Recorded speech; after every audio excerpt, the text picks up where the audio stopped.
Hello everyone, welcome to today's video. Those that are new to my channel, welcome. I'm so happy you're here. Today we get to talk about one of my favorite topics, and I think you are really going to enjoy this one, as this is really at the heart of my work, and it's at the heart of how I choose and how I want to live my life. I want to live my life in as absolute much freedom as I possibly can. And the thing with freedom is it's not free. It's going to require you to go on the journey of life. And the journey of life looks a lot different than how our mind thinks it should look. Should, judgment. Our mind often imprints what it wants, what it desires, into the future, thinking that that is the very thing that's going to give us freedom. But if we were to look at the arc of our life, the construct of time, if we were to go back into our past and to actually look at the things that we desire in our current state of mind, we would see at the backdrop of the things that we desire is pain. So I want you to listen with a very open mind, because today we are going to dissect I feel like it's the most important topic, because it has everything to do with our happiness as human beings. And on a deeper level than happiness, more so joy, because joy is lasting. Happiness is often fleeting. So we use words. Words are just semantics here. We get caught up in the verbiage of words.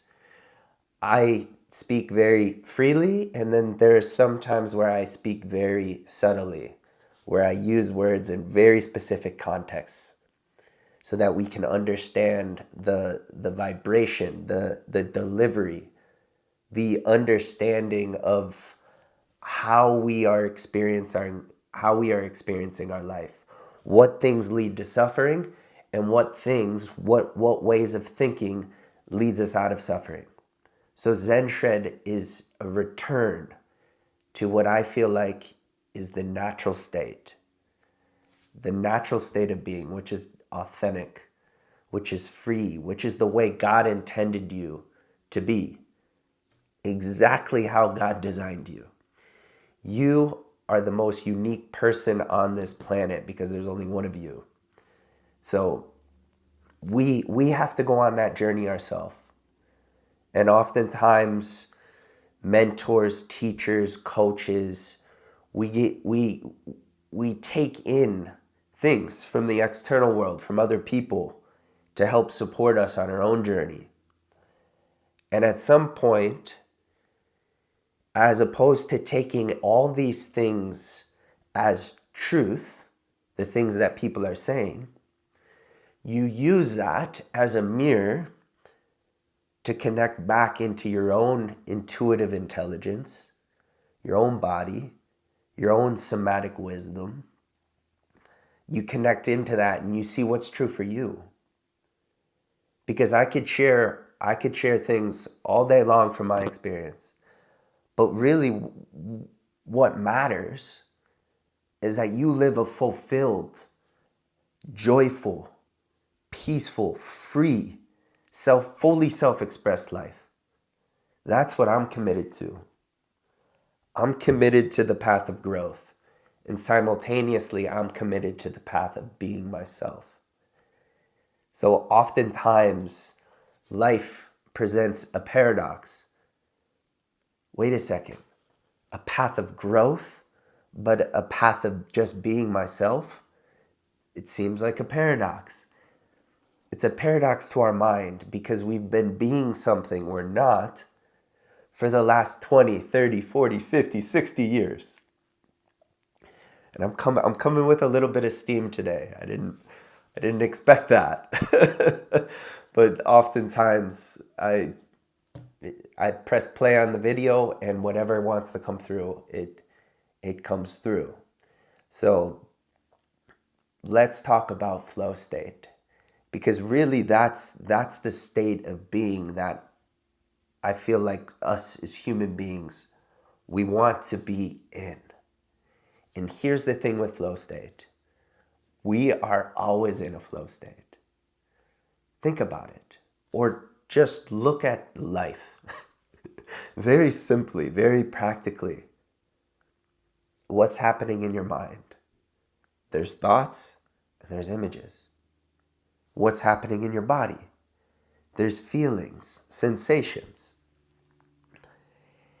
And any combination of thoughts, images, feelings, sensations gives you an experience. So you're perceiving thoughts, you're perceiving feelings, and then in collection, there's an experience. And we label some experiences good, and we do this unconsciously, but we label some experiences bad. Or maybe we do it very consciously. But I don't think there's a conscious way to label something as bad, because then we would be creating more of the experience we don't want. Because whatever we resist persists. So resistance is really the thing that we perceive as taking us out of a flow state. When resistance is absent, we're in a flow state. When it's there, when I'm like in an emotional state, when my mind is sped up, I'm overthinking, perhaps overstimulated because I've been scrolling on my phone. I don't do that. I don't know about you. But you get the point. When our nervous system is in a stressed out place, perhaps we had a long day at work, whatever the case may be,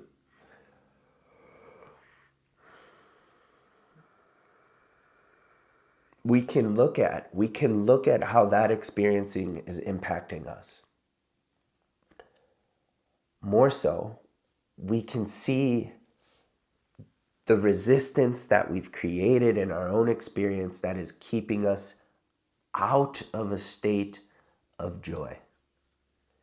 So at the heart of entering flow state, which I would say we're always in a state of flow, everything is in flux. Just look at it.